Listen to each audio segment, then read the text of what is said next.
Desde hace varios años, conociendo a la compañera, hemos presenciado hechos históricos como una vez en la cual el peronismo ganó el Centro de Estudiantes del Nacional de Buenos Aires. Hemos estado en distintos momentos históricos de nuestra historia reciente, más cerca o más lejos, pero siempre bajo la misma causa. Así que dentro de las muchas tareas que ya vamos a ir comentando que realiza en la provincia de Buenos Aires, específicamente, pero en la actividad militante que como siempre nunca se detiene.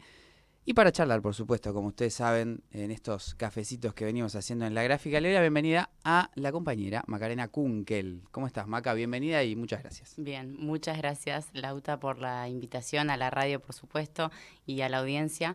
Es un placer estar acá y compartir este cafecito, este mate, esta tarde de martes. Eh, Año 2000, llego porque es el primer recuerdo que se me viene. 2010 o 2009. 2010 ¿Qué? creo que fue la Jaureche, que dio un batacazo en el Nacional de Buenos Aires, que desde el año 95 no tenía un centro de estudiantes peronista. Después, con los años, me fui enterando que fue una moneda no consecutiva, pero un poquito más recurrente, más habitual, que los compañeros puedan armar algo. Pero hasta ese momento era muy difícil. Sí, tal cual. Fue año 2010. En el año 2010 creamos, a principios del año 2010, una agrupación con una identidad, una ideología del campo nacional y popular, del peronismo, llamada La Jaureche.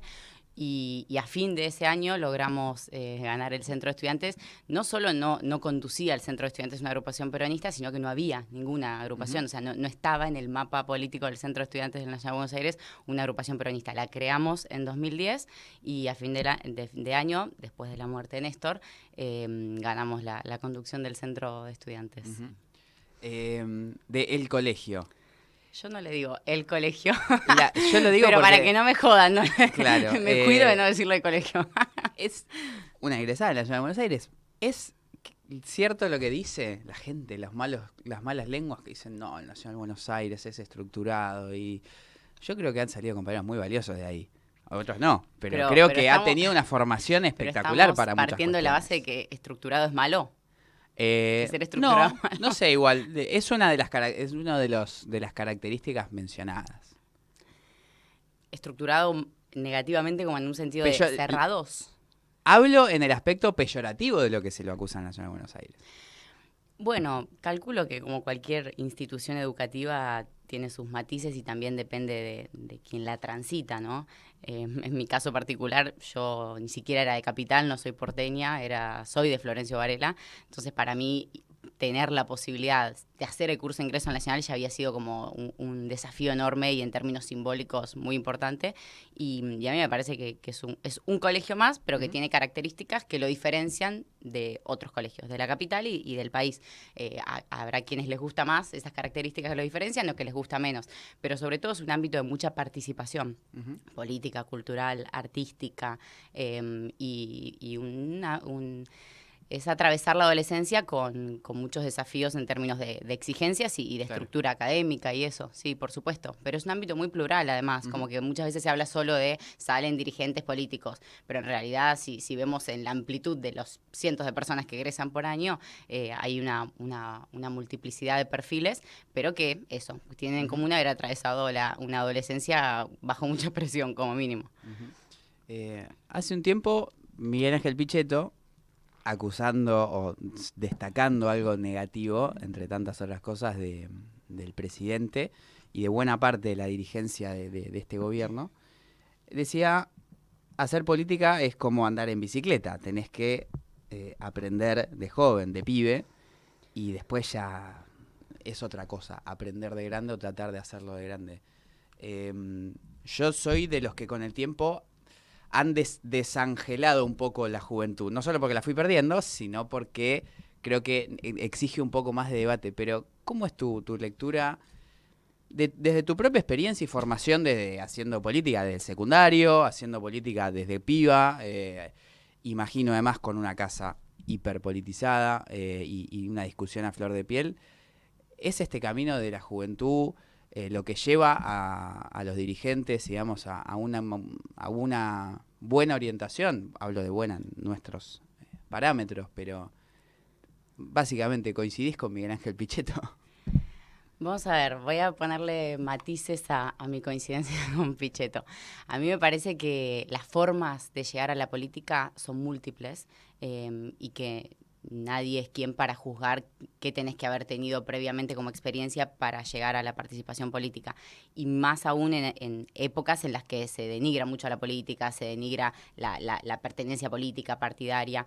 Pero hay muchas formas de llegar, porque vos podés haber llegado a partir de ver que en tu barrio tus vecinos pasan necesidades y organizar en los hechos, en la etapa de la vida en la que estés y veas que hay necesidades, una olla popular. Podés haber llegado porque en tu trabajo hay injusticias y te uniste con otros para defender a los trabajadores. Podés haber llegado a través de diferentes maneras.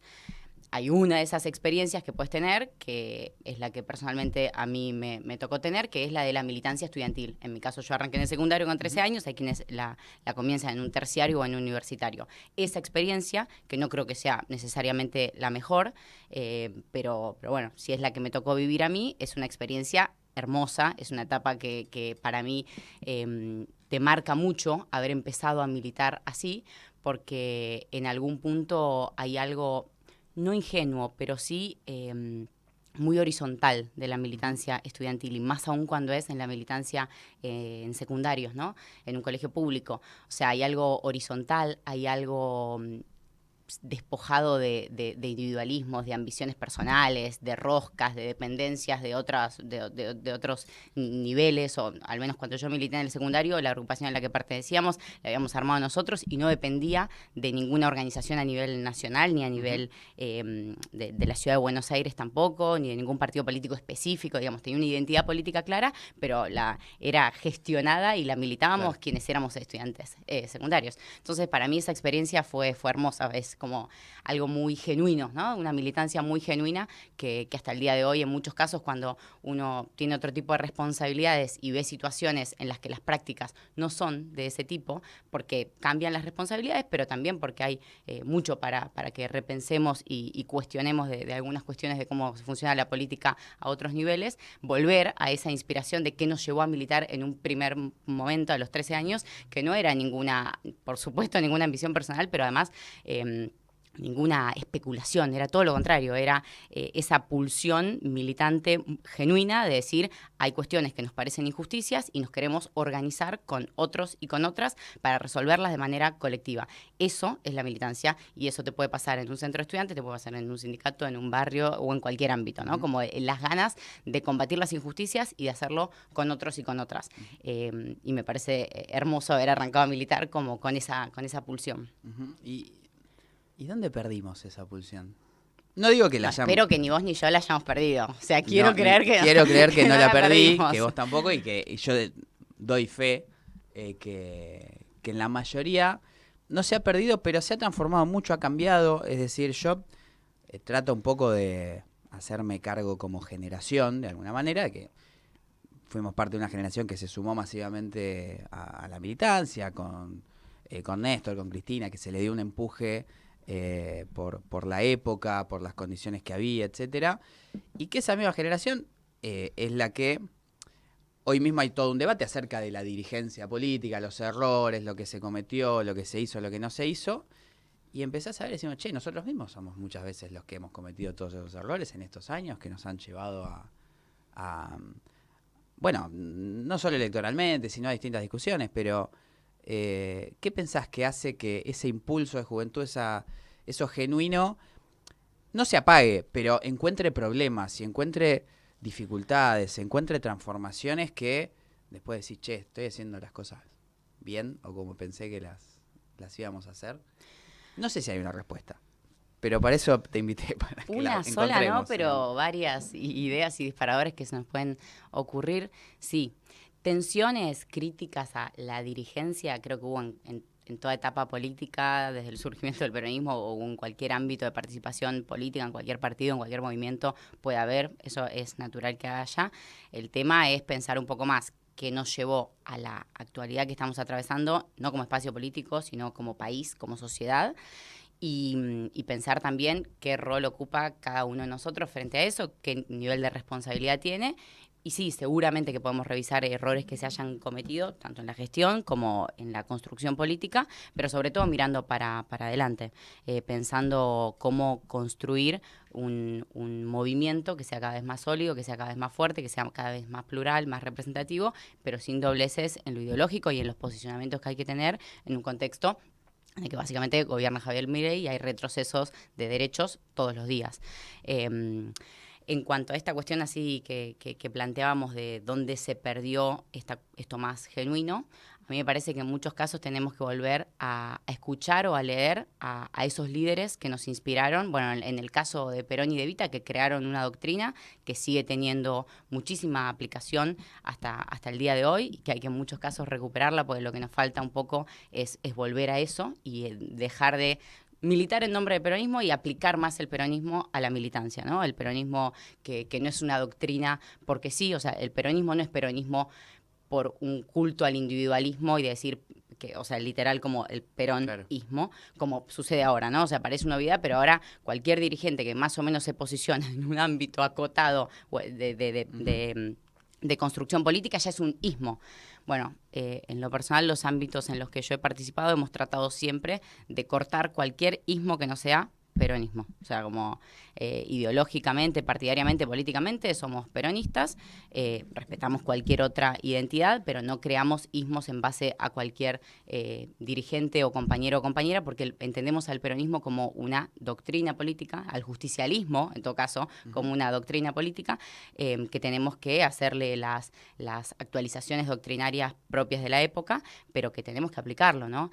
Y en ese sentido, bueno, hay un montón de las 20 verdades peronistas, hay un montón que parece que nos las olvidamos. Si vamos de la primera a la última, muchísimas, pero por ejemplo, algunas que tienen que ver, por ejemplo, con que el movimiento trabaja en función del bienestar del pueblo en general y en la construcción del peronismo y no en base al fortalecimiento de ningún caudillo o persona en específico, cuestiones como que nadie debe creerse más de lo que es, ni menos de lo que le debería tocar ser, cuestiones como que nuestras 3 banderas son indiscutidas, que son la independencia económica, la soberanía política y la justicia social, y eso es lo que nos tiene que ordenar en nuestro accionar.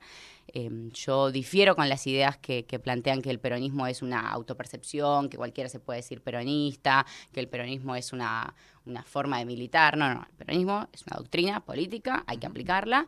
No es que nadie tenga el peronómetro, que eso es una discusión que hemos tenido toda la vida, sino que hay una teoría. O sea, esa teoría podemos discutir cómo se aplica la independencia económica, pero no puede venir alguien a decirse peronista y a rifar el país al mejor postor. ¿Se entiende? Como no es una cuestión de quién lo dice o quién no, sino es una doctrina, la tenemos que aplicar y tenemos que partir de esa base para hablar.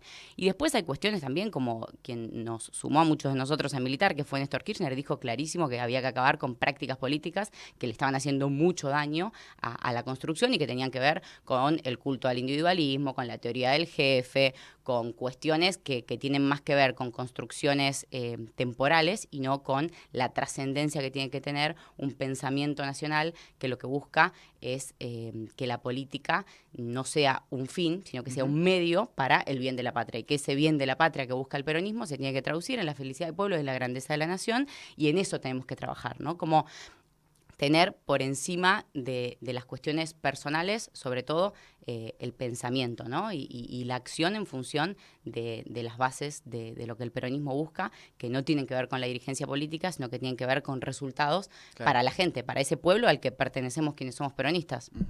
Sí, concuerdo hasta en puntos y comas. Ergo, pienso que estamos muy, muy distantes.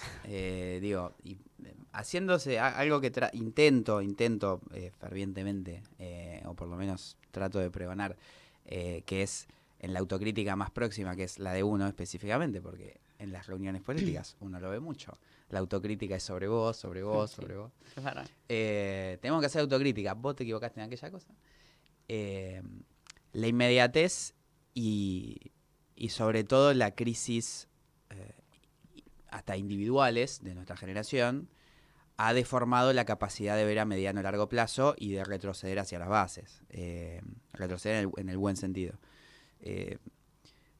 Hay una generación que, de tener cierta posibilidad de de desarrollar la doctrina política en acciones y tener cierto tiempo a disposición para desarrollar además una actividad política, de repente tiene que laburar en uno o dos o tres trabajos, tiene una familia, la plata alcanza menos, tiene menos ámbitos además que lo contengan, en lo que coincide en su idea. Es decir, es una generación en la cual su vida personal ha limado o ha hecho mella en su definición política, a menos que su vida esté dedicada laboral y familiarmente a la política, que también puede pasar. Pero si no, ha sido difícil para una buena cantidad de militantes sostener la actividad y al no sostener la actividad, sostener el debate a lo largo del tiempo. Lo decís por nuestra generación. Sobre todo por nuestra generación. A 30 y yo soy de hablar de los millennials, okay. En los cuales veo una enorme potencialidad, porque todavía estamos vigentes, muy vigentes. Y sobre todo sobre nuestra generación específicamente política militante, no solo nuestros pares de edad. Sucedió algo extraordinario en sentido literal, o sea, fuera de lo común, en la época en la que empezamos a militar, 2008, 2009, sobre todo a partir de 2010, quienes nos sumamos a la política en ese momento, que fue una incorporación masiva de los jóvenes a la política, que, como vos bien decís, eso a lo largo de los años se tradujo en que algunos siguieron dedicándose a la militancia y otros no. A eso un poco te referías. Sí. Eso puede ser multicausal, puede haber motivos de índole personal, puede haber un desencantamiento. Creo que hubo un periodo en el que muchos dejaron de militar porque quizás estaban en ámbitos en los que, bueno, hubo movimientos.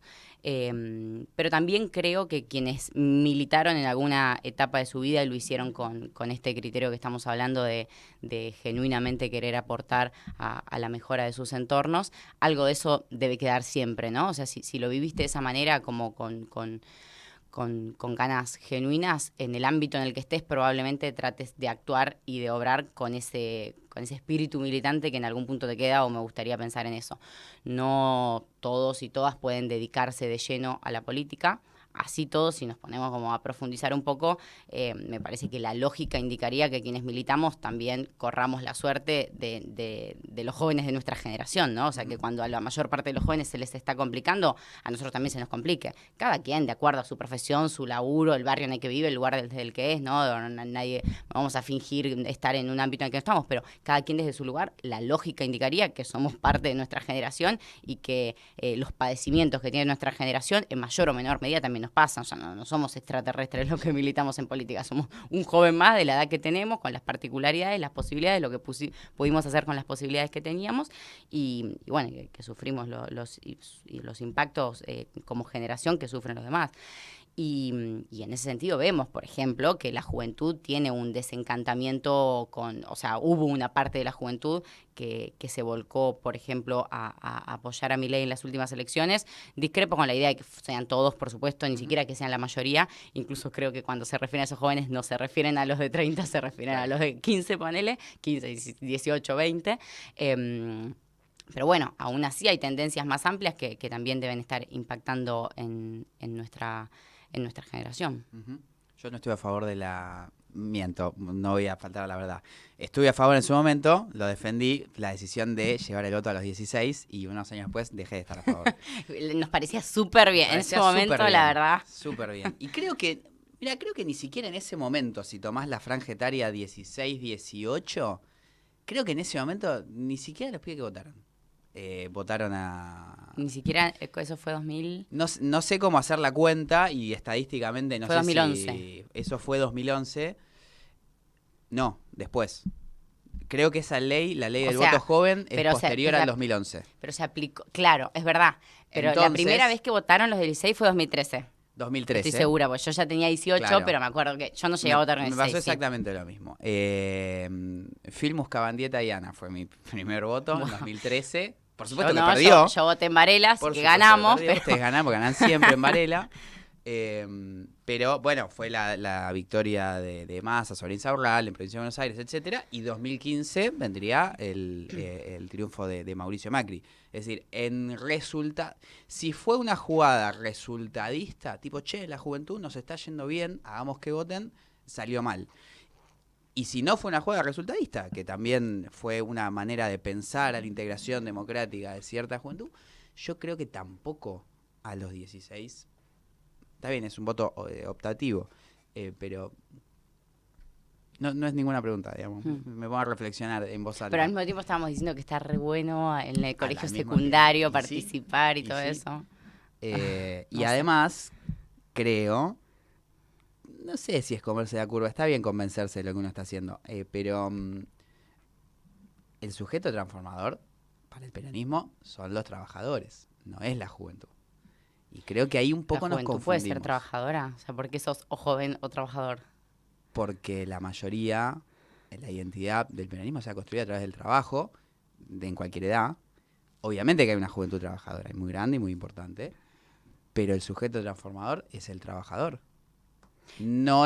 Para mí no es la juventud, no porque no lo tenga que ver, pero creo que hubo una construcción de identidad, una discusión política en torno a la centralidad de la juventud en el desarrollo político, que desvió al trabajador de la centralidad del desarrollo del proyecto político. Varias cuestiones. Primero, no vamos a hablar de que de 16 a 18 pueden ser trabajadores para Eso no meternos en cuestiones de trabajo adolescente y demás, pero supongamos porque te van a poder trabajar a vos ahí, te van a llamar en Maca, escuchame. A partir de los 18 seguís siendo joven y de acuerdo al peronismo sos joven, hay que ver los en la JP mínimo. Decíamos hasta los 30 hasta podés estar en la JP, pero ahora después me ya parece que nos conviene frente. Hasta los 35. Y ahora que nos conviene extenderla. No.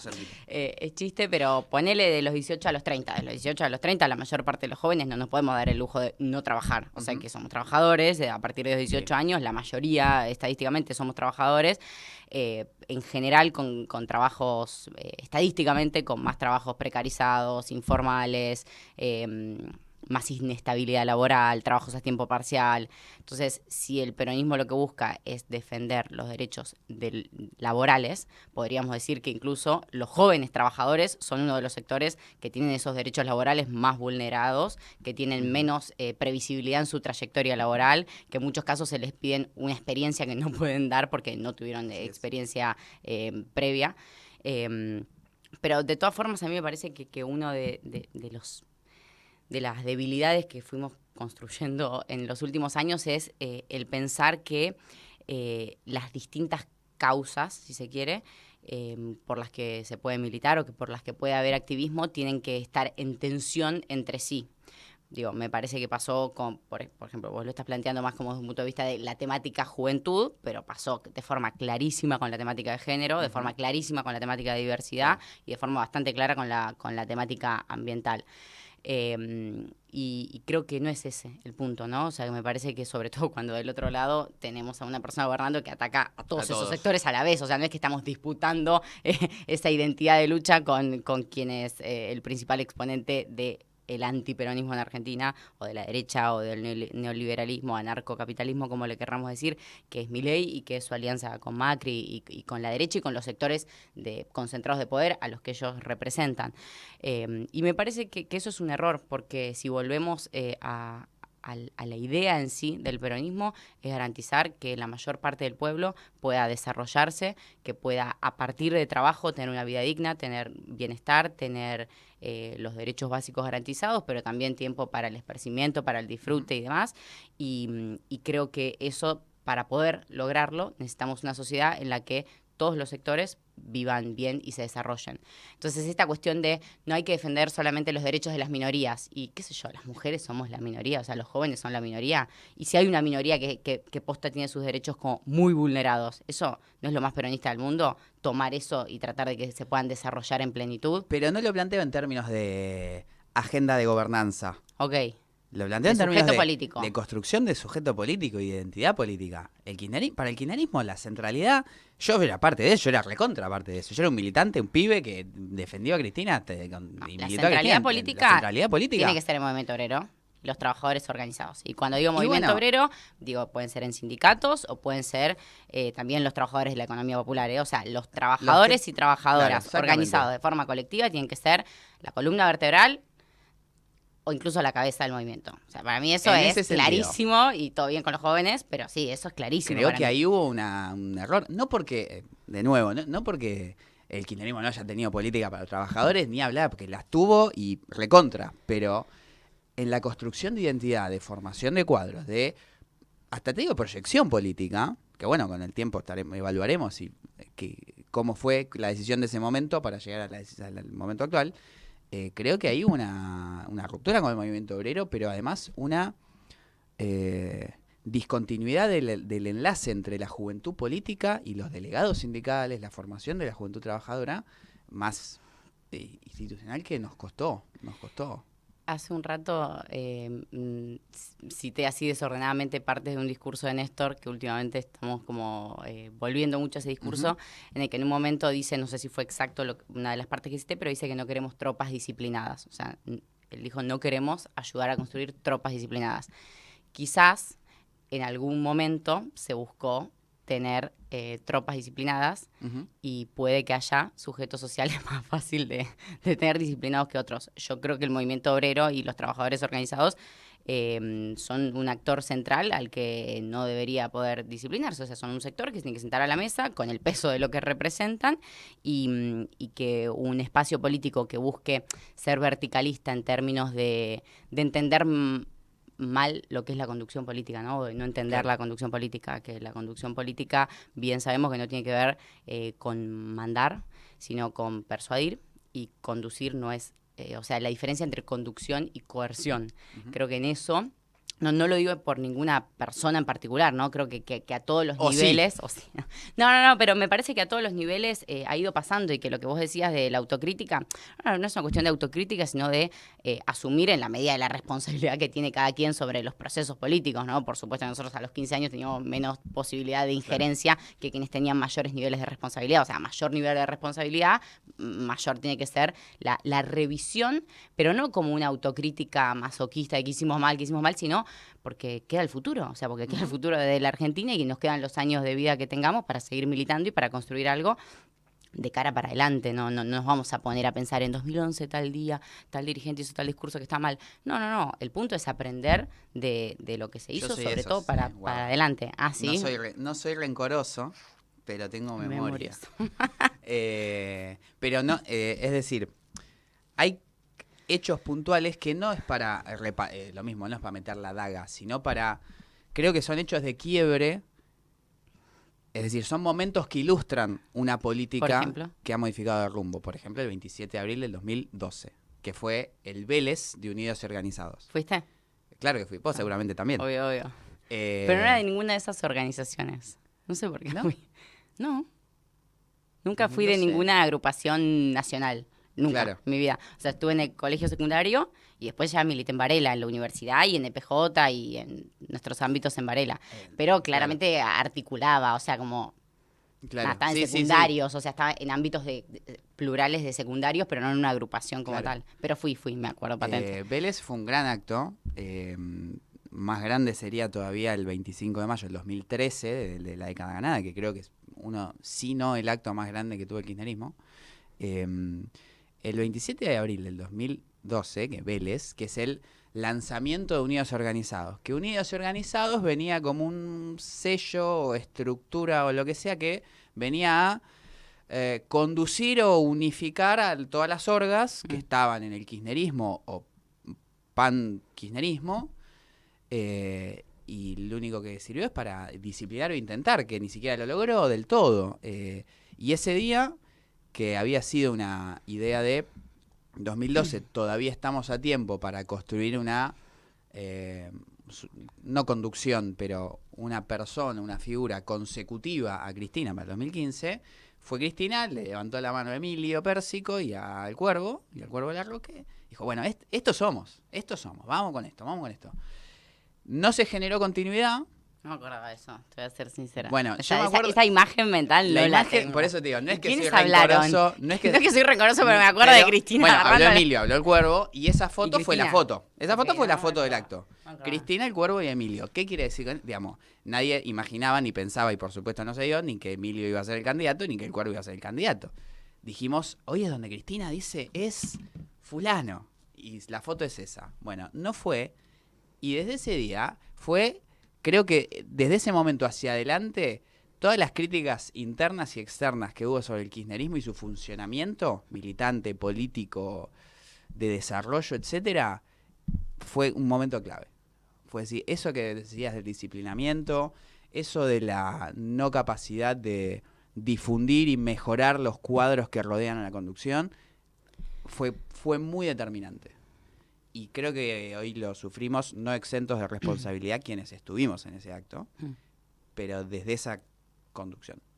Me parece que ese proceso, que me parece una buena fecha, o sea, yo también te hubiera dicho principios de 2013, ¿no? Sí. No me hubiera acordado sí. esa fecha, pero sí, de 2013 a 2015 todo como hecatombe. De hecho, y de ahí a 2017 no mejoró. Agrego para ilustrar la fecha. 27 de abril del 2003 fue la elección. Claro. Que termina ganando Néstor, pero 27 de abril ganó el otro candidato. Sí, no es una gran fecha. No es una gran fecha. O sea, Mejor después se 25 bajó de del mayo. balotaje, pero el 27 de abril ganó el otro candidato. Nada, Es verdad. Eso. A mí me parece que ese proceso que marcás, que por ejemplo, podemos ver que a partir de 2013 fue muy claro, fue acompañado quizás de perder algo que, pensándolo a futuro, tenemos que poder garantizar, que son los ámbitos de discusión política en todos los niveles. O sea, de formación, por un lado, y de discusión política, por otro.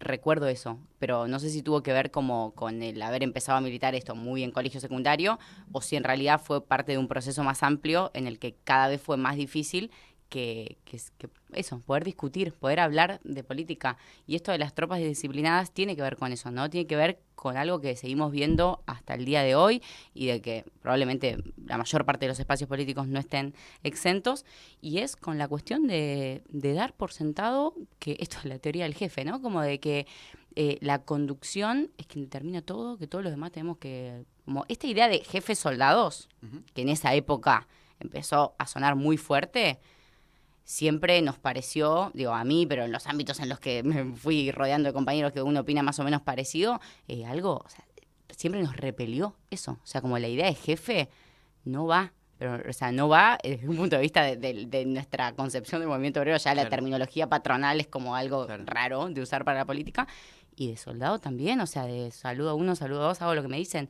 No es esa la idea del peronismo. Y no es ni porque seamos trocos, ni porque vivamos en asamblea, ni mucho menos. O sea, entendemos que hay niveles de responsabilidad, que hay definiciones que tienen que tomar quienes están en ámbitos de definición. Pero lo que decía Néstor en ese discurso, y vuelvo, era: queremos una dirigencia y una juventud que sea transgresora, que opine, que critique, que nos ayude a equivocarnos lo menos posible. O sea, el tipo lo decía en esos términos. Bueno, en un momento Néstor no estuvo más y hay muchas cuestiones que fuimos incorporando en la forma de hacer política, y que uno le escucha a dirigentes con mayores niveles de responsabilidad decir como con mucha soltura, tipo, fulano dijo tal cosa, entonces la hacemos. No, ¿y por qué? La dijo fulano y es lo más. Y es realmente algo que para algunos de nosotros no nos entra en la cabeza la idea de que no se pueda discutir un posicionamiento político, aunque en un ámbito, o sea, que haya un ámbito para discutir, y esto puede ir desde la organización barrial, de ahí para arriba, o sea, no nos entra en la cabeza que se pretenda una militancia disciplinada y que solamente acate órdenes que vengan de arriba, porque eso le hace mal al movimiento, porque le hace mal a la construcción política, porque te saca ganas, porque te saca lucidez, te saca rapidez, te saca mirada crítica, que es la base de lo que tiene que tener cualquier militante político, sindical, barrial, cultural.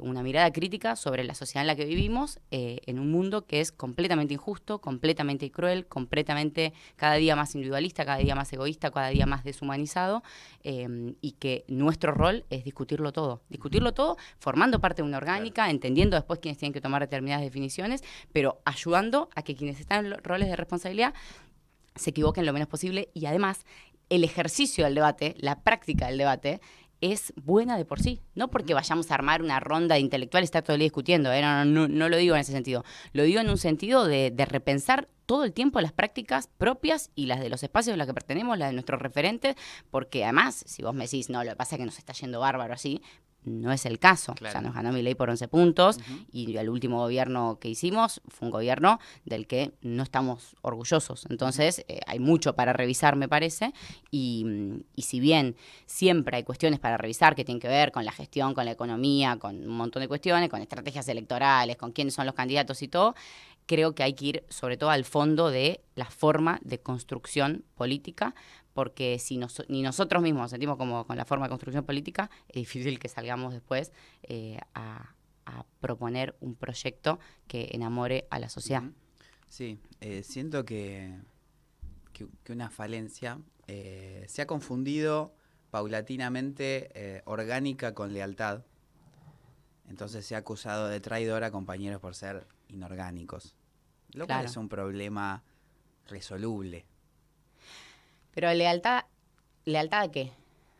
O sea, ¿qué es la lealtad? Por eso, se ha confundido. Primero que tu responsable político es tu líder emocional, es mi compañero, que tiene la responsabilidad, coordina, le doy bola, etcétera. Y mi nivel de enamoramiento político con él dependerá de su capacidad, pero digamos, tengo otros enamoramientos políticos y lealtad hacia otras cuestiones. No otras, sino niveles más profundos acerca de la patria del movimiento. Entonces era como, hiciste algo fuera de la orgánica, sos un traidor. No, traidor es si traiciono mis ideales o la lealtad al movimiento y a la patria. Si fui inorgánico, lo discutimos, puedo estar equivocado, me puedo mandar una cagada política, pero haber corrido los límites de la orgánica a la lealtad. Entonces, si charlas con otra organización política que no estaba del todo acordado, che, locos, están traicionando. No, pará, no estábamos traicionando. Me puedo equivocar o no al nivel de decisión política, si corro o abro el margen o no, y todo. Pero si me corres por una decisión que vos planteás desde la lealtad y yo la planteo de la orgánica, y ahí hay un gran factor de... Es clave algo para mí de lo que dijiste que comparto mucho, que es el tema de que la lealtad es primero que nada las ideas, ¿no? Y lo que nos ha pasado en algunos casos es que algunos dirigentes no fueron leales ellos a las ideas que tiene que representar nuestro movimiento. Creo también en la lealtad a quienes tienen responsabilidad, a quienes son nuestros referentes y demás. No es que no creamos en eso, pero el punto es que en muchos casos dirigentes o referentes a los que hemos votado, por los que hemos militado, por los que hemos llevado sus boletas casa por casa, terminan traicionando aquellos ideales por los que o aquella base programática por la que fueron elegidos. Pero la lealtad tiene que ser sobre todo primero a las ideas, después a las personas o a los dirigentes, y esta cuestión de que el mote traidor se empiece a utilizar como cada vez con más liviandad, es un problema, porque después pasa lo de Cuéllar y, bueno, si le habíamos dicho traidor a uno que un día en una básica planteó una diferencia en un ámbito cerrado, bueno, que queda para alguien que sobre todo es un delincuente, hasta donde sabemos, pero que además es un traidor a la patria y al movimiento, que lo llevó a ser electo senador a partir del Partido Justicialista. No te involucro, me meto en problemas yo solo. Yo fui muy crítico de la actuación, por ejemplo, en la ley bases, una de las grandes apariciones de este año de Cuéllar, que fue votar a favor de la ley bases. Y todos decían, bueno, Cuéllar, etcétera, traidor, etcétera. Con razón, porque la verdad que la ley bases es un desastre. El rol de la conducción, o lo que podría considerarse la conducción o la referencia del movimiento, como Cristina, como Massa, ya no sé si hablar de Alberto todavía en ese momento, pero no era, en vez de expulsar a Cuéllar en ese momento o de correrlo, decir que no, Cuéllar es un traidor, ir a negociar con Cuéllar. O sea... Por lo pronto te puedo decir que me parece que la forma que tenía de negociar Cuéllar no... Por ahí capaz que lo intentaron, escúchame, los voy a defender. Capaz que lo intentaron y que el tipo en vez de negociar pedía otras cosas. Vamos a pensar bien. En política parlamentaria como desde el purismo decir, no, está mal que votes la ley bases. No, ya sé que está mal. Desconozco, siendo completamente sincera, cuáles son como las internas del hoy. En otras épocas capaz la conocía mal hoy del Congreso a nivel nacional y de nuestros bloques. Dentro de lo que podemos analizar es que hubo bastante homogeneidad en los posicionamientos, o sea, hubo casos muy resonantes de traición al posicionamiento del bloque o de senadores, diputados que no votaron de manera opositora contundente a Milei, pero si esos casos son tan concretos y tan resonantes es porque en líneas generales logramos tener bastante homogeneidad en los bloques. Pero eso te lo puedo decir desde afuera, claro. Desde adentro, que estrategias parlamentarias hay, no las conozco. Estamos charlando con Macarena Kunkel, para los que recién nos encuentran en vivo en el 89.3 y por supuesto quienes están a través de YouTube en diferido, podemos decir, que la estarán viendo hoy o en 30 años, quizás, en alguna otra fecha, tecnología. Porque esto mañana puede nada tener. Hoy es 17 de diciembre del año 2024. Conste en actas.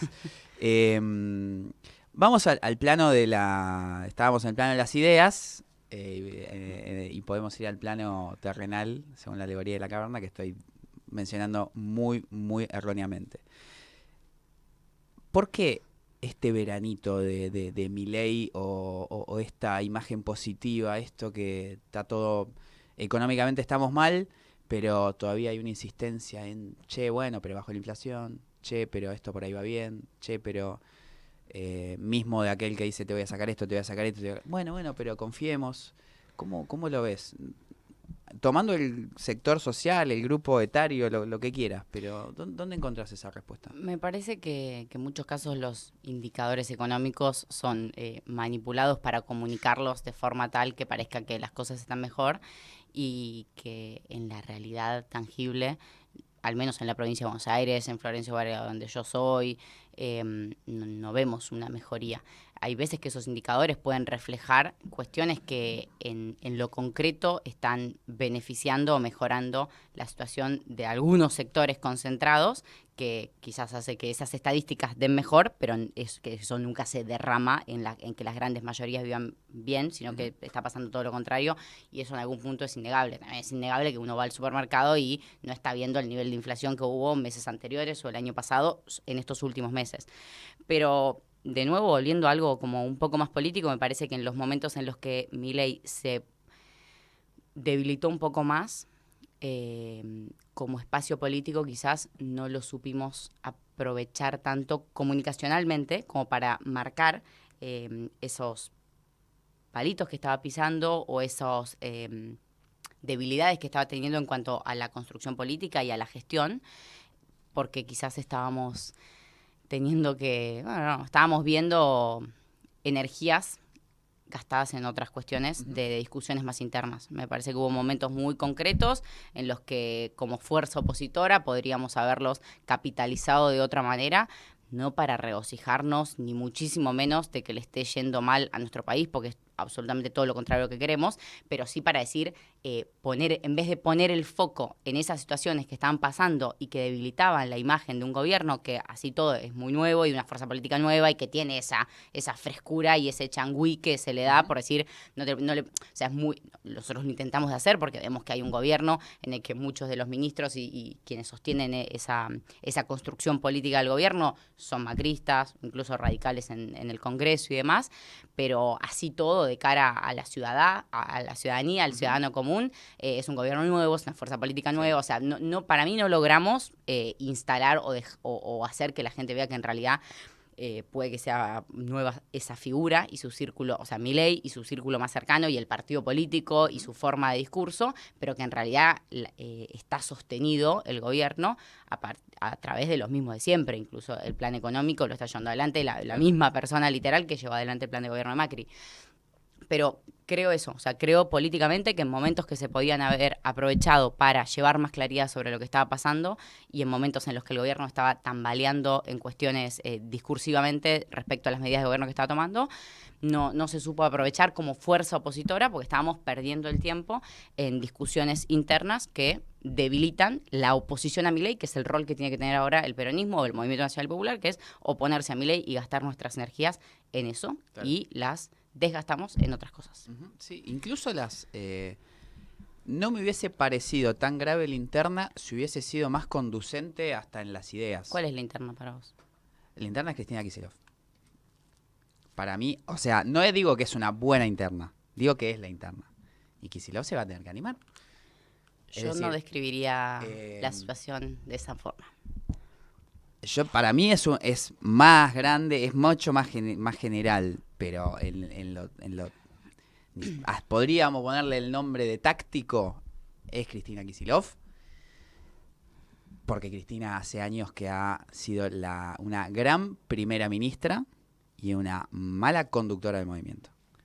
Y no sé si Kicillof va a ser un gran conductor del movimiento, pero alguien se la va a tener que jugar. Podemos apagar el aire también. No, estoy bien. No te obligo a tomar posesión. Pero, escúchame. Pero tomala. Y nos vienen corriendo con que no es tiempo de tibios. Yo estoy completamente de acuerdo con que no es tiempo de tibios. Cristina es la referencia ideológica indiscutida para muchos de nosotros. Es la figura a la que seguimos cuando nos sumamos a militar. Uh-huh. Cuando se dice esto de nos sumamos a militar por Néstor y por Cristina, esa idea yo no la comparto. O sea, yo me sumé a militar porque soy peronista, uh-huh. Aunque no hubiera existido Néstor y Cristina, en mi caso hubiera sido igual peronista, sí. Por todo lo que ya hablamos antes, como de la cuestión más del pensamiento y demás, pero en el momento en el que nos dimos cuenta que éramos peronistas y decidimos llevarlo adelante, a través de la militancia, tuvimos el enorme privilegio de poder desarrollar esa militancia en la época de Néstor y Cristina, y ella fue nuestra primera referencia concreta, lo va a hacer siempre, pues nos dio días muy felices, porque sigue siendo indiscutidamente la persona que ve con claridad lo que está pasando tanto a nivel nacional como a nivel mundial. Eso no nos lo va a quitar nadie. El cristinómetro no lo tiene nadie. Uh-huh. No sé ni siquiera si lo tiene Cristina. O sea, como claro. Cristina que trasciende a Cristina, ¿entendés? Como Cristina es mucho más. O sea, es una figura histórica que conceptualmente es muy fuerte y que siempre va a ser nuestra referencia. En ese marco hay un compañero que es de otra generación, pero que es un resultado claro del proceso político que iniciaron Néstor y Cristina, que es Axel Kicillof, que en este contexto es, sin lugar a duda, un sobreviviente, o sea, en un contexto en el que nos quedan, no sé, 5 o 6 gobernadores, pero que si vemos cómo juegan son menos los que son posta peronistas y se oponen a Milei. Tenemos al gobernador de la provincia de Buenos Aires, a quien no se le puede discutir su pertenencia, por supuesto al peronismo, pero además su apoyo a los gobiernos de Néstor y Cristina, su acompañamiento, su rol fundamental como gestor en esa época y demás. Ese compañero, en el marco de todo lo que sucedió el año pasado, logró ser reelecto en la provincia de Buenos Aires. Es un líder emergente y sobre todo recordar lo que pasó el año pasado en la provincia de Buenos Aires, que es que Axel ha sido reelecto, pero sobre todo que el pueblo de la provincia de Buenos Aires, en las 3 elecciones, en ninguna de las 3 elecciones, tipo ni en la PASO, ni en la general, ni en el balotaje, ganó Milei. O sea, cuando se dice esto es un desastre, uh-huh. No hay Milei, el pueblo solo apoya a Milei, qué sé yo, bueno, el pueblo bonaerense, donde vivimos 18 millones de bonaerenses, en las 3 elecciones optó por, incluso respecto a los candidatos nacionales, opciones políticas que no eran Milei. Entonces, eso como para empezar como a desandar esta cuestión de como de la supremacía del apoyo a Milei o de la...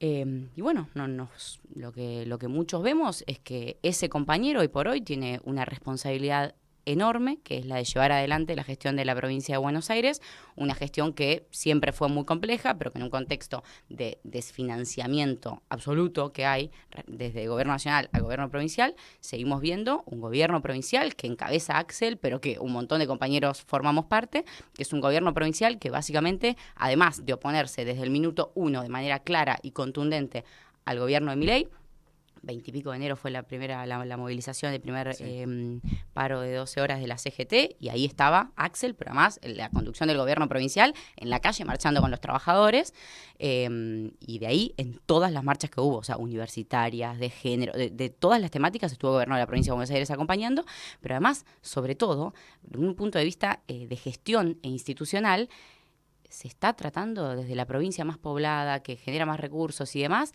de contener y de generar una barrera para que el retroceso de derechos que está dando a nivel nacional impacte lo menos posible en aquello de lo que nos podemos ocupar, que es el pueblo de la provincia de Buenos Aires, y además tratando de tender puentes con los pocos gobernadores que nos quedan.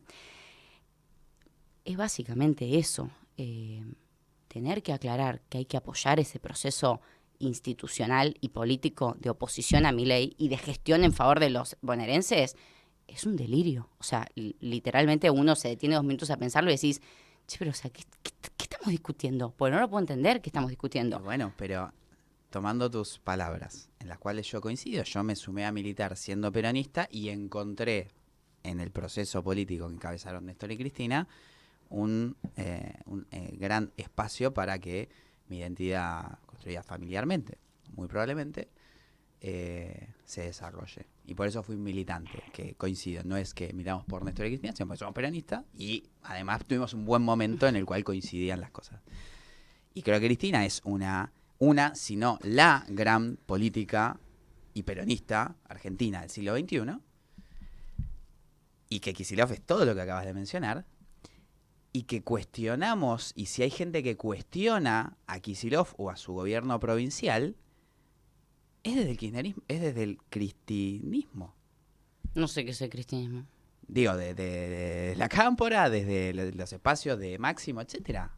Es decir, y es un ida y vuelta, porque también desde el kicilofismo hay un duelo, a veces más explícito, a veces menos, con Cristina, supongamos. Yo lo que creo es, Cristina ha reducido con los años, primero su caudal electoral, segundo su capacidad de conducción general del movimiento, y tercero su capacidad de generar cuadros políticos nuevos que construyan o reconstruyan la identidad política y el desarrollo, hasta económico te diría, de un proyecto del movimiento nacional.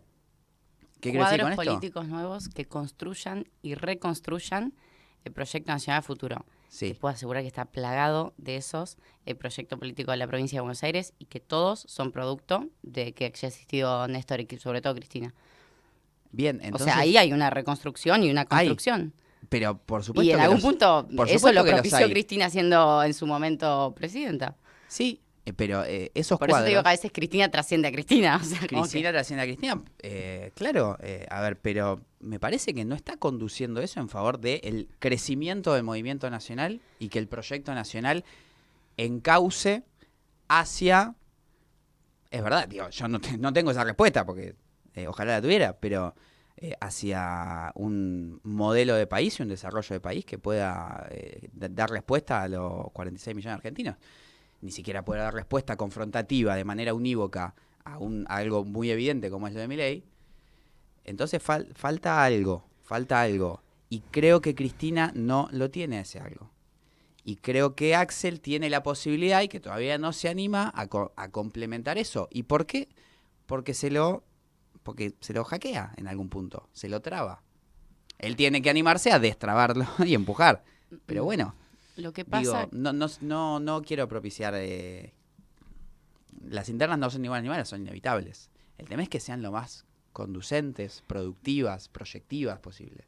Es que yo no veo que del lado, digo de Axel, pero en términos del proyecto político, que es súper plural, la verdad, porque si uno ve cómo está conformado el gobierno de la provincia de Buenos Aires, incluso los sectores que han participado de los actos políticos que encabezó Axel este año, en Varela, el de Berizo, bueno, como los 2 hitos más importantes, hace poco en San Pedro, me parece que hay una pluralidad absoluta y una diversidad, o al menos una intención de volver ese espacio de político en la provincia de Buenos Aires cada vez más amplio. Eso es innegable. O sea, si vos ves quienes participan de los ámbitos que se están construyendo en la provincia de Buenos Aires para oponerse al gobierno de Milei, no para instalar una candidatura, que eso es algo también que me parece que hay que dejar súper en claro, y que habrá quienes están con otra agenda, pero la agenda que tenemos, por ejemplo, quienes estamos conformando ahora la mesa de juventudes con Axel, que es algo muy reciente, la agenda que tenemos es la de apoyar al gobierno de la provincia de Buenos Aires que está constituido a partir de un proyecto político, por supuesto, pero que es el proyecto político de gestionar los próximos 3 años de la mejor manera posible, como decíamos antes, y de construir un espacio político que se oponga al gobierno de Milei. O sea, esa es la propuesta en la que estamos. Si hay alguien que está utilizando todo esto como una excusa para discutir la candidatura de los próximos no sé cuántos años, no es esa la situación. O sea, no estamos discutiendo candidaturas, yo no estoy discutiendo candidaturas, ni estoy acá viniendo a decir quién tiene que ser o no ser el candidato. Primero, bueno, no me corresponde, y además porque hay cuestiones muchísimo más urgentes. Y hay una cuestión que me parece urgente en términos políticos, que es que hay quienes, no solo este año, quizás este año se volvió mucho más evidente, pero venía desde antes, dedican cierto tiempo a horadar la figura de Axel como el líder emergente que es. No sé, bueno. Pero está ahí, Maca, lo que digo es... Está bien, sí. Estoy de acuerdo con lo que decís. Sí. Me parece que son los sectores que vos nombraste. No sé si las personas, pero los sectores que vos nombraste. A ver, me parece que... A ver, vamos a decirlo más claro. Quien no está fervientemente defendiendo la gestión de Axel Kicillof le está restando al movimiento peronista a nivel nacional y a futuro. Yo le pongo o sea, nombre. Quien no está... Cristina, no estoy diciendo quien no critica públicamente. Quien no defiende fervientemente la gestión de la provincia de Buenos Aires que le toca encabezar a Axel y la posición política que surge desde la provincia de Buenos Aires en oposición a Milei, y que la hacen un grupo grande de compañeros y de compañeras, que además también hay intendentes, digo, me centré mucho como en la gestión de la provincia, pero también hay intendentes, movimientos sociales, sindicatos, etcétera, resta. Pero no le resta a una persona, le resta a la posibilidad que tiene el Movimiento Nacional y Popular de reconstruirse a futuro a partir de la oposición a Milei y a partir de mostrar que hay una experiencia concreta en la provincia en la que lo que vemos es que se siguen entregando casas, construyendo aulas, construyendo rutas, entregando computadoras, diciendo si ustedes no quieren hacerse cargo de líneas argentinas, se hace cargo de la provincia, creando mercados bonaerenses, abriendo jardines, abriendo escuelas, acompañando a las empresas. O sea, si uno se pone a seguir, que digo, probablemente la mayoría no tenga tiempo de eso, pero si algún día tiene tiempo de ponerse a seguir más o menos cuál es la agenda de gestión en la provincia de Buenos Aires, decís, no puede ser, o sea, como esto debe ser de otro año, de otro momento, claro. Como, ¿cómo están haciendo esto? O sea, ¿cómo están a través de un programa como el programa Puentes garantizando la construcción de aulas en universidades nacionales? O sea, primero jurídicamente, lo lograron jurídicamente, o sea, se está haciendo cargo el gobierno provincial de cuestiones que se corrió, pero hasta en términos de educación, de seguridad, de un montón de temas, tipo en lo que le da, y no porque sobre plata, sino porque hay una voluntad política y hay una buena gestión, que eso fue revalidada en las urnas el año pasado. O sea, un año en el que la gente estaba enojada, que no estaba de acuerdo con el gobierno de Alberto, que bla, bla, bla, lo votó Axel. Y recordemos que en mi memoria no hubo en los 4 años de gobierno de Alberto una crítica pública de Axel Alberto. O sea, Axel no fue reelecto a partir de haberse diferenciado o de haber salido a criticar o haber aportado a esa interna que hubo en ese momento contra el gobierno de Alberto. Ni contra él ni contra Massa. O sea, lo votaron por la gestión. Porque el peronismo también tiene que empezar... o sea, que hable de Axel no quiere decir que busque generar ese personalismo que al principio decía que no compartía. Para mí me parece que la experiencia del gobierno de la provincia de Buenos Aires, que encabeza Axel, es una experiencia de que lo que busca el pueblo, y en ese caso el pueblo bonaerense, son resultados de gestión. Y que el peronismo, si gestiona bien, consigue ser reelecto, al margen de las características propias de quien le toca liderar. Que además me parecen que son me parece que son buenas, y me parece que mucho de lo que anteriormente pudimos haber reflexionado o criticado no se da en el caso de Axel, ¿no? Me parece que es un tipo que es muy trabajador, que tiene compromiso, que es íntegro, que es cercano, que es carismático y demás. Pero nada de eso alcanzaría, o sea, porque no estamos vendiendo, porque también eso es algo que tenemos que empezar a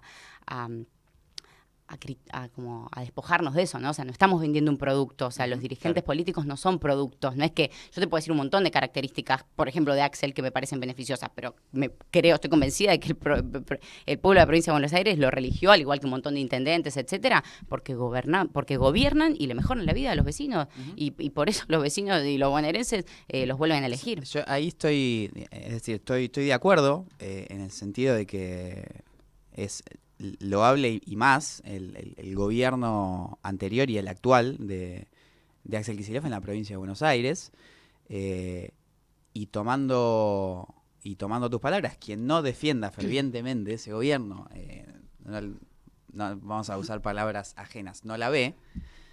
Bueno, los que no defienden fervientemente ese gobierno están dentro, es justamente lo que está propiciando, no sé si es justamente lo que está propiciando, pero es buena parte de lo que se lleva esta interna o del Partido Justicialista o del movimiento en general, que es bueno. Si tenemos un gobierno provincial que tiene esto y avanza y es una herramienta muy importante para la defensa de los trabajadores, todo lo que acabas de mencionar, lo estamos atacando, ¿por qué? Pero entonces no hay una interna, hay un ataque de un lado hacia otro. Bueno, entonces me Está bien, pero por eso yo te dije, para mí interna no hay. Para mí hay un equipo que está trabajando y después hay algunos compañeros que están a tiempo todavía de sentarse para que construyamos un espacio opositor amplio cuya principal objetivo sea oponerse los 3 años que le quedan al gobierno de Milei. Bien. Y apoyar la gestión de la provincia de Buenos Aires. Estás poniendo blanco sobre negro, vereda contra vereda, Kicillof o no Kicillof. Y en no Kicillof hay muchísimos compañeros. ¿Nos guste o no? Es que no es... E incluso... No sé si es Kicillof, no Kicillof, pero... E incluso la compañera está en no Kicillof. Yo no veo eso, o no lo demuestra, o no lo siento como militante peronista que diga: Axel es el mejor gobernador de la provincia de Buenos Aires y es parte de nuestro movimiento político que yo voy a encabezar y hacer crecer. No escucho eso. Eso. Ojalá nos equivoquemos. Ojalá esté recontra equivocado. Ojalá no sea así. Es milito evidente, para estar equivocado. Eso, es evidente lo que ella todo el tiempo marca, lo que Cristina todo el tiempo marca, de que Axel ha contado con su apoyo a lo largo de su trayectoria en muchas oportunidades y ojalá los 3 años que quedan de Axel de gestión no sean una excepción. No quiero sacar la charla todavía. Sí, ¿Qué hora es? ¿Pasó una hora? Pasó 1 hora y pico más. Tenemos todavía... No quiero evitar compromisos asumidos. Estamos bien, bien. Entonces, me quedé sin agua caliente. ¿Dónde ves te consulto y apelo a tu expertise también, como abogada y como conocedora del mundo del trabajo? ¿Dónde ves el futuro próximo del trabajo, que es una discusión también muy intensa, ni que hablar para el peronismo, pero para la economía en general, para el desarrollo de la sociedad en general, en un país donde, la industria decrece, la producción decrece, el desarrollo económico decrece violentamente, y donde además empiezan a convivir economías, como dicen los compañeros, de la economía popular, conceptualmente economías de distintas velocidades, economía en blanco formal, inserta en un mercado nacional e internacional, economía de esas características pero de menor escala, y una economía informal o una economía popular que crece encontrando los huecos que le dejó el sistema para crecer. ¿Cómo ves el futuro? No sé si... ¿Cómo lo ves descriptivamente y cómo lo proyectás o cómo te gustaría que podamos revertirlo? Me parece que hay 2 fenómenos distintos. Un fenómeno es de larga data y tiene que ver con los cambios en el mundo del trabajo. Hay una cuenta pendiente de parte del movimiento nacional y popular, del peronismo, de sentarnos a ver qué hacer con eso, de discutir qué hacer con eso. La realidad está, o sea, ya existe, la economía popular existe hace muchísimo tiempo, mucho antes de ser reconocida o de ser nombrada incluso.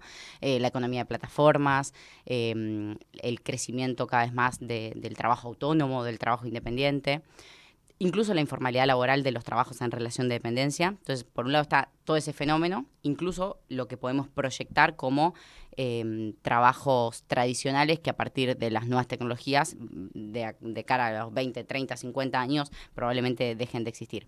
Ese es un fenómeno. Y otro fenómeno es que a partir de un gobierno que deliberadamente busca un retroceso en los derechos laborales de los trabajadores en relación de dependencia, que no promueve mayor intentos, aunque sea, o acciones en pos de la formalidad laboral, que está generando un industricidio y que a partir de cuestiones relacionadas a las importaciones y demás está perjudicando la producción nacional y algunos trabajos tradicionales. Es como que la conjunción de los 2 fenómenos no auspicia un futuro muy beneficioso para la clase trabajadora, porque todos los sectores a los que acabamos de nombrar forman parte de la clase trabajadora. Incluso si pensamos en los comercios, en las pymes, en las mini pymes, o sea, es una situación muy compleja, pero son dos fenómenos distintos, porque hay un fenómeno que es de algún punto inevitable, que tenemos que pensar, que tenemos que discutir, que tenemos que debatir cómo gestionarlo, cómo atravesarlo, de manera tal que no neguemos la realidad, pero que al mismo tiempo entendamos que los derechos laborales tienen que ser garantizados para que no dejan de ser derechos laborales, garantizarles una dignidad en el desarrollo de sus tareas a todos los trabajadores que nombramos con anterioridad, a los autónomos, a los de la economía popular, a los de la economía de plataformas, o sea, que todos esos trabajadores, aunque no sean trabajadores en relación de dependencia, lo que exigen son derechos laborales y que cuando pensamos a los derechos laborales no los tenemos que pensar solamente como ley de contrato de trabajo, trabajadores en relación de dependencia, sino que tenemos que tener la capacidad de pensar que quienes a partir de las tareas que desarrollan, trabajan y consiguen la forma de subsistir a partir de ganar dinero, son trabajadores y que esa actividad que realizan es trabajo. Y yo te lo llevo a otro punto, incluso consideramos que es trabajos que no son remunerados, como el trabajo doméstico y los trabajos de cuidados. O sea, eso también, ahí también tenemos una cuenta pendiente con los derechos laborales. O sea, te lo llevo al punto de que hay derechos laborales incluso para mí cuando no hay remuneración. No estoy hablando en términos jurídicos porque si bien soy abogada, soy una abogada muy no, pero la ley dice, o sea, hay que cambiar la ley. O sea, de pensar los derechos desde un punto de vista de fondo, digamos, de cómo deberían ser. Después, la legislación se tiene que adaptar a la concepción que tenemos. Está en contra de la Claro. Pero después hay algo que es evitable y a lo que nos tenemos que oponer, que es a retroceder sobre lo que ya teníamos. Y entonces para eso hay que defender los derechos que ya habíamos conquistado, que en su gran mayoría son para trabajadores en relación de dependencia, pero también para autónomos.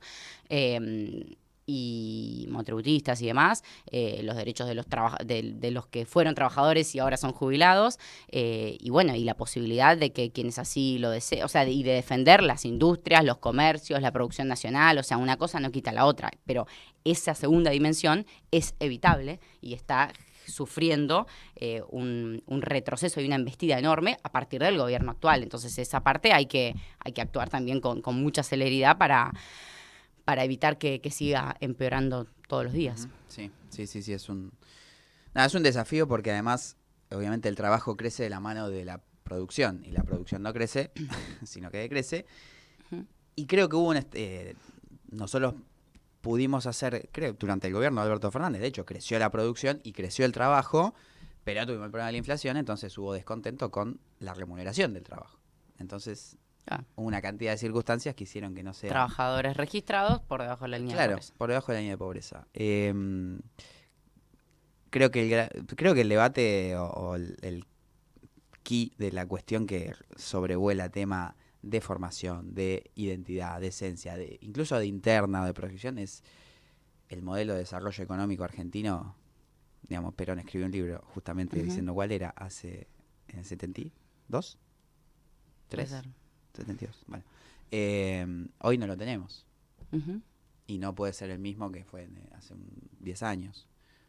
Creo que ahí tenemos la gran deuda. Y creo que están involucrados en esa construcción, digamos, vos y todos los cuadros que mencionamos que están en provincia, en sindicatos, en organizaciones sociales, y que no... Es como que hay que sentarse a escribir. Sí. Siento que es el momento para que se sienten a escribir todos los militantes y gente que considere que tiene algo para aportar. Sí, porque si no después llegamos como al momento de las elecciones, o peor aún, me parece catastrófico, al momento de cierre de listas pensando en quién va a ser el mejor candidato, quién mide más, y como pensando que todo lo demás, como estamos todos de acuerdo en lo que hay que hacer, ahora hay que elegir el que más mide. Es un desastre, o sea, así no fue con el gobierno de Alberto, que cada quien formó parte, digo, no vamos a sacarles todo solamente a Alberto ahora, pero fue con ese criterio, fue como todos estamos de acuerdo en que hay que estar en contra de Macri, seguro que después sobre la marcha nos ponemos de acuerdo en cómo gestionar un país, y igual nadie se puso de acuerdo en que tenía que ser Alberto, ahora sido Cristina, ahora que me acuerdo, pero en cualquier caso se apoyó esa medida porque era el que medía en las elecciones. Y no, bueno, ya eso quedó demostrado que no funciona, que tenemos que pensar, como decís, cuál va a ser el proyecto de país, porque todo lo que hablamos al principio de la doctrina no alcanza con eso, o sea, eso alcanza como para ver cuáles son los lineamientos, pero a partir de eso hay que construir algo concreto en cada uno de los ejes y pensar cómo va a ser específicamente el modelo de desarrollo nacional para el siglo en el que nos toca pensar la Argentina. Maca, voy hacia el cierre, hacia la recta final. Quería preguntarte algo personal, familiar, obviamente involucrado, con la señorita es hija de Carlos Kunkel, un enorme militante y dirigente del peronismo durante muchos años, y haciéndote contar alguna intimidad, pero no, tranquila, nada grave. ¿Cómo se siente con esta situación alguien? Porque se lo pregunté aquí mismo en este espacio a Jorge Tayana, por ejemplo, que es como un hermano para mi como viejo, un hermano literal, para, así que probablemente bueno, la respuesta que te voy a dar va a ser parecida a la de Jorge, porque tienen como una sintonía. Claro, pero que porque yo en su lugar, que no es el mío, pero bueno, diciendo, hicimos tanto, militamos, peleamos, nos metieron en cana, volvimos, nos fuimos y volvimos de nuevo y vinimos, bueno, hicimos todas, las pasamos todas, y se iba la gente y gana Milei. Que le da frustración, le da enojo, le da, bueno, ya volveremos, ¿qué dice? Ese tono, que es el que mucha gente se imagina, nunca. O sea, Ajá. tono de derrotados, nunca. Primera persona, jamás. O sea, no existe él, nosotros que vivimos esto, que lo dimos todo, que dedicamos nuestra vida y ahora mirá lo que pasa. No. Ajá. O sea, como la forma al menos los militantes de esa generación de los 70 que tuve la posibilidad de tener cerca, la forma de leer la historia de su generación y su propia historia en términos personales es otra. Tiene que ver con haber decidido a muy temprana edad entregarse completamente a la causa nacional, entendiendo, a partir de haber leído la historia básicamente, que hay avances y retrocesos, que hay ciclos, esta cosa de luchar, vencer, caerse, levantarse, lo dijo Linera, y eso lo entienden. Bueno, y viven la vida entendiendo que hay etapas, que hay procesos, no lo viven en términos personales, lo que sucedió en los 70, que fue haber perdido 30.000 compañeros, pero además que eran sus amigos, sus compañeros, sus parejas, sus hermanos, sus primos, todo. Entonces, si no vivieron eso en términos personales y no se muestran como víctimas en términos individuales de ese proceso, por supuesto que mucho menos de que el pueblo en su mayoría, el electorado, haya votado una determinada experiencia política. No, porque es una mirada, todo lo que hablamos al principio como de que vivimos nuestra militancia estudiantil y demás, bueno, es muy en sintonía con cómo se vivía la política, me parece, cómo esa generación vivió la política en los 70, con una idea de despojada de individualismos, de egoísmos, de personalismos, de ambiciones, de especulación, o sea, entonces cuando uno se entrega a la causa nacional desde una mirada genuina y de una construcción colectiva y demás, se entiende que hay avances y retrocesos, que por supuesto en el medio está el pueblo y está el sufrimiento del pueblo y están situaciones muy tristes y angustiantes que como militantes les duele, o sea, estoy segura que le duele a mi viejo, que le duele a Jorge, pero no lo ponen en términos de todo lo que hicimos nosotros y mira lo que pasa ahora, o sea, no. Y además viven su vida pensando todos los días cómo aportar como militantes, o sea, eso no lo dejan de hacer nunca. Entonces, como lo siguen haciendo todo el tiempo, no es todo lo que hicimos, ¿no? ¿Qué podemos hacer mañana? O sea, como esa es la forma de vivir la vida que tienen y que tuvo, por ejemplo, que bueno, es un compañero que falleció la semana pasada, Héctor Recaldi, ya que hablamos tanto del movimiento obrero y de los derechos de los trabajadores y de las referencias estas que tenemos, ya que nombramos a mi viejo y a Jorge, me parece importante traerlo también su recuerdo y su homenaje. viven la vida pensando qué hacemos mañana para aportar a la causa del movimiento.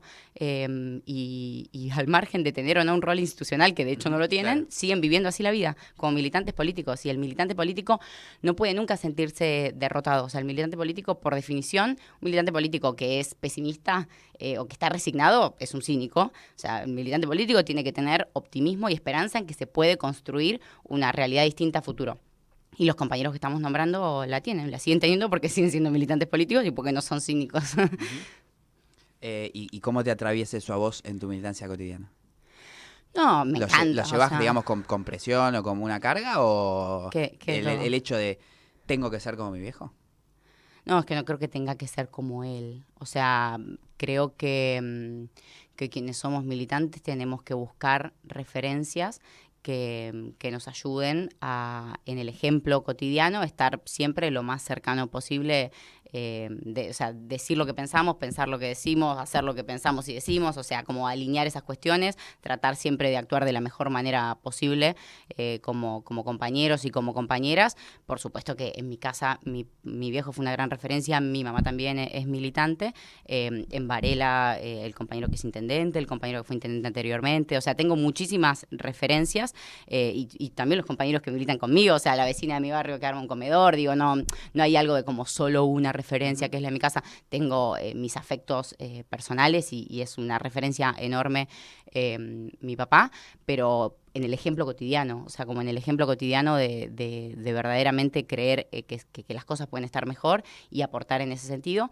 Y también en algo que si tuviéramos más tiempo me encantaría que debatiéramos, que tiene que ver Lo tenemos todavía. con cómo Depende manejarnos entre compañeros. O sea, yo veo que hay algo que está muy quebrado en ese sentido también, como que se naturaliza mucho el no ser buen compañero y buena compañera con quienes militamos, que esta cuestión del egoísmo, del individualismo, de las luchas personales y demás, nos llevó a naturalizar prácticas que esa generación de los 70, cuando cuenta sus anécdotas, era literalmente todo lo contrario. O sea, yo si veo, si muchas veces trato de inspirarme en cómo cuentan que obraron y que actuaron en esa época, tiene que ver con esto, o sea, con la entrega, con todo lo que dijimos anteriormente y sobre todo con entender quién es el verdadero enemigo, quién es el adversario y quiénes son nuestros compañeros, porque entramos como en una lógica en la que hacerle maldades u operetas o qué sé yo, no te estoy hablando de los grandes dirigentes, entre compañeros, está recontra naturalizado, como no voy a caer. Y vos, che, pero ¿por qué? O sea, como... Claro. Y eso, por ejemplo, entre las juventudes que estamos ahora en la provincia y demás, estamos tratando de romper con esa lógica. O sea, estamos tratando de entender que nuestro rol es ser un militante más en la causa, en el proyecto político de que pertenecemos, pero que primero que por qué, o sea, no, ya esta cosa iba a decir para crecer, no tenemos que crecer, o sea, tenemos que entender cuál es nuestra responsabilidad y cuál es el rol que nos toca ocupar en cada ámbito como militantes, que en teoría tenemos que ser militantes toda la vida, que después te toca ocupar un rol u otro rol, pero en definitiva sos militante, y que la construcción como de otra ética entre compañeros es algo básico, porque si vos, el que está militando al lado tuyo, vos pensás que te puede querer cagar en cualquier momento para llegar a algún lugar, y tenés que estar prestando atención a eso, en vez de estar prestando atención en cómo formarte y organizarte con otros para salir a dar la lucha contra los que son verdaderamente enemigos. Entonces, eso es algo que venimos charlando mucho de, si está pasando esto, yo voy a mirar para otro lado, o sea, no me voy a enganchar en eso, porque... algo que circuló toda la conversación es la energía que gastamos en cuestiones que no tienen que ver con oponerse, en este caso, al gobierno de Milei y en defender los derechos del pueblo argentino y de la clase trabajadora. O sea, cualquier cuestión que no vaya en ese sentido es una pérdida de tiempo. O sea, la mayor parte de nuestro tiempo tiene que estar dedicado en eso y en formarnos para eso y en informar para eso y en construir colectivamente, pero con ese objetivo. Todo lo otro son desviaciones y hay que tratar de evitarlas lo más posible. Todos somos humanos, todos podemos cometer errores, seguramente yo lo haya hecho, pero revisar la práctica en ese sentido, en entender a qué le tenemos que dedicar la mayor parte de nuestro tiempo como militantes y lo otro, tratar de correrlo, porque el tiempo que tenemos es finito y me parece que lo mejor es dedicarlo por la positiva a lo que tenemos que hacer como militantes, que pasa por otro lado. Sí, creo ahí coincidiendo con Cristina, porque en algunas cosas coincido, como que somos hinchas de Gimnasia los dos. Cristina decía, bueno, formar, informar, divulgar, planificar y organizar. Creo que son tareas. Y entre informar y divulgar no entendí muy bien Yo tampoco. O sea, ok, Yo tampoco. tipo, lo tenía Yo que decir tampoco. como para que no parezca... Sí, no yo me tampoco, quedó claro, yo pero está bien, estamos Yo de la acuerdo. jerarquizaría inversamente a como lo hizo ella, si es que lo hizo de manera jerárquica. Organizar y planificar tiene que estar primero. Y formar por ahí un poquito más arriba. Ahora, sí hay que a ver, quiero decir, reconstruir lo uso con miedo, con cuidado, porque hay mucha gente que lo sigue haciendo y nunca dejó de hacerlo. Entonces no es que Tal todos cual. tienen que, Sí. que volver a que cambiar su forma de ser, porque hay gente que ha sostenido coherencia y una voluntad enorme. Pero sí los que no lo hicieran, tratemos de reconstruir eso. Porque aunque no tengamos la idea maravillosa, vamos a construir formas de que aparezca la idea maravillosa. Y la idea de organizar y volver no es volver a las bases, es organizar lo que sea, lo que toque, porque sabés, y formarse porque sabés que ante cualquier problema eso es lo que va a estar. Maca, última, ¿cómo está Boca para el año 2025?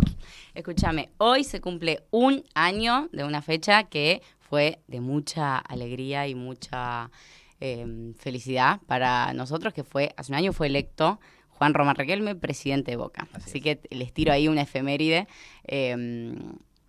Y bueno, si hay algún proyecto así como contrahegemónico y fuerte que le discute al poder en este momento, me parece que es Riquelme como figura y Boca como club, pero con la figura de Riquelme ahí. Me encanta que esté Gago dirigiendo Boca. ¿Sí? Un ¿Sos poco... gaguista? No, yo soy riquelmista. Y te bueno, digo, bueno, mira, bueno. obsecuente en política no soy, trato de no ser. Todos los días trato de no ser obsecuente por todo lo que hablamos esta hora y pico.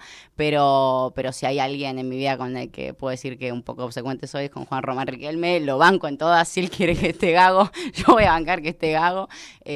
No, o sea, fuera de joda, me parece que es una persona que ama mucho a Boca, que ama mucho a los hinchas de Boca, que ha sido coherente a lo largo de los años, que tiene mucho coraje, mucha audacia. Y que, bueno, el fútbol es fútbol, a veces ganás, a veces perdés, cuando perdés te calentás, cuando ganás, pero en definitiva me parece que este cambio que hubo con Gago, si bien no es el mejor año que ha tenido Boca, generó un repunte en algún punto y estoy segura que en el verano van a terminar de ajustar lo que sea necesario y van a traer los refuerzos como para que el año que viene Boca pueda tener mejores resultados en lo futbolístico. Como club está mejor que en mucho tiempo. Sí. ¿Algo que te haya quedado en el tintero que quieras desplegar? Estamos bien, ¿no? Bueno, Maca, gracias. Gracias a vos y a la radio por el espacio.